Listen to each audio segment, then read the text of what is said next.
Restez en bonne santé, c'est naturel. La chronique du bien-être de Marie Fin. Originaire du Japon et de Chine, le kudzu est utilisé en Orient depuis des siècles pour ses nombreuses vertus médicinales. Cette plante tropicale envahissante pousse partout. Elle recouvre les murs et les maisons, un peu comme notre lierre locale. Les parties utilisées pour soigner sont la racine et aussi ses jolies petites fleurs violacées pourprées. Dans la tradition du soleil levant, le kudzu a un large spectre d'action sur le corps humain. On l'utilise entre autres comme hypotenseur, protecteur du foie, antispasmodique et décontractant des muscles, sans parler de son effet anti-stress.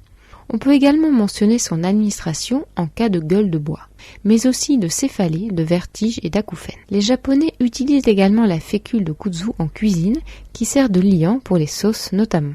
Ils en font une crème qui est administrée en cas de crampes d'estomac, de diarrhée et de refroidissement. Le kudzu, la nouvelle panacée universelle, me diriez-vous, dubitatif. La science n'a pas encore élucidé tous ces mystères. Elle ne s'y intéresse de près que depuis quelques décennies. Toutefois, des études ont démontré son efficacité en cas de traitement de l'alcoolisme.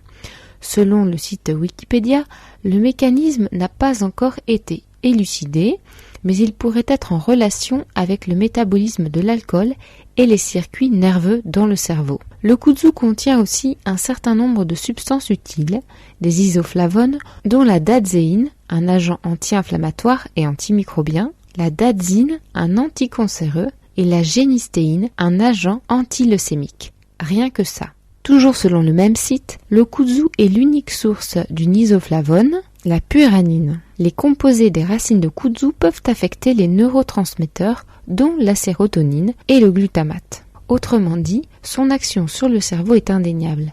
Et c'est à ce niveau qu'elle agirait dans le cas d'aide au sevrage des substances chimiques comme l'alcool ou le tabac. Comment cela fonctionne, on ne le sait pas vraiment, mais ceux qui ont essayé affirment avoir moins envie de fumer ou de boire.